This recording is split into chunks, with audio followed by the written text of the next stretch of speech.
வணக்கம் மக்களே, welcome to மோகன் ஆர்கானிக். இன்றைக்கி நம்ம வீடியோவில் மக்கிய எருக்கும் காய்ந்த எருக்கும் உள்ள வித்தியாசத்தை பார்க்கலாம். மக்கிய எரு செடிகளுக்கு எப்படி பயனுள்ளதாக இருக்குதுன்னு நம்ம பார்ப்போம். கலவையில் மக்கிய எருயும் மண்ணையும் நல்லா மிக்ஸ் பண்ணிக்கிறோம். அப்போ என்ன ஆகுது, அந்த இடத்துல இயற்கையாகவே நுண்ணுயிர்கள் வரும், மைக்ரோப்ஸ் வரும். மைக்ரோப்ஸ் வந்து அந்த மக்கிய எருவை சாப்பிட ஸ்டார்ட் பண்ணும். அப்படி சாப்பிட்டுட்டு அது கழிவை வெளியிடும். நம்ம கொடுக்குற தண்ணியும் அந்த கழிவும் சேர்ந்து செடி உறிஞ்சிக்கும். செடி உறிஞ்சி ஆரோக்கியமாக வளரும். இதுதான் மக்கிய எருவோடைய கான்செப்ட். இரண்டாவதாக பார்த்திங்கன்னா மண்புழுவும் இதே வேலையை தான் செய்யுது. மண்புழு மக்கியதை சாப்பிடுது, அது கழிவை வெளியிடுது. நம்ம தண்ணியை கொடுக்குறப்ப தண்ணியும் அந்த கழிவும் சேர்ந்து செடி உறிஞ்சிக்குது. செடி உறிஞ்சி செடி ஆரோக்கியமாக வருது.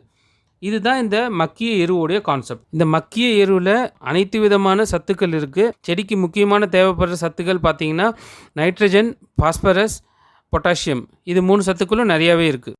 எப்படி நீங்கள் இது மக்கிய எரு தான் கண்டுபிடிப்பீங்க? முதல் விஷயம், அந்த மக்கிய எரு எந்தவித துர்நாற்றமும் அடிக்காது. ரெண்டாவது, அந்த மக்கிய எருவை நீங்கள் கையில் பிடிச்சிங்கன்னா அதில் எந்த விதமான சூடு இருக்கக்கூடாது, அது நல்லா குளிர்ந்து இருக்கணும். மூணாவது பார்த்திங்கன்னா, அந்த மக்கிய எரு நல்லா பிளாக் கலரில் இருக்கணும். இது 3 தான் முக்கியமான விஷயம் நம்ம மக்கிய எருவை கண்டுபிடிக்கிறதுக்கு. மக்கிய எருவை பொறுத்த வரைக்கும் நீங்கள் உங்கள் வீட்டு பக்கத்தில் மாடு வச்சுருக்கிறவங்கள்ட்ட இதை மாதிரி எனக்கு மக்கிய எரு வேணும்னு கேட்டிங்கன்னா அவங்க கொடுப்பாங்க. அவங்க என்ன பண்ணுவாங்க, மாட்டு சாணம் எல்லாத்தையும் ஒரு ஓரமாக கொட்டி வைப்பாங்க. அவங்கள்ட்ட போயிட்டு இந்த மாதிரி பழைய மாட்டு எருவாக வேணும், அவங்க எங்கேருந்து நம்ம கலெக்ட் பண்ணணும்னு சொல்லிட்டு இடத்த காட்டுவாங்க. ஸோ அந்த மாதிரி நம்ம அங்கேருந்து கலெக்ட் பண்ணிட்டு வரலாம்.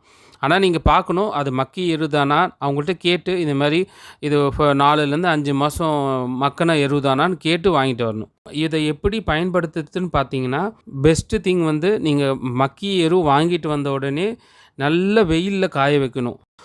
ஒரு 1 or 2 days தான் காய வைக்கணும். ஸோ நம்ம அதுக்கப்புறம் எடுத்து மண்கலவையோடையோ இல்லை செடிக்கு நம்ம கொடுக்குறப்ப செடி க்ரோ பேக்கில் இருக்க பாக்டீரியா இந்த மக்கிய எருவை சாப்பிட ஆரம்பிக்கும். நான் என் மாடி தோட்டத்தில் மக்கிய மாட்டு எரு மட்டும் தான் யூஸ் பண்ணுறேன். மண்புழு உரம் நான் யூஸ் பண்ணுறது இல்லை.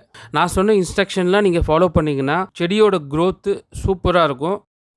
Thank you friends.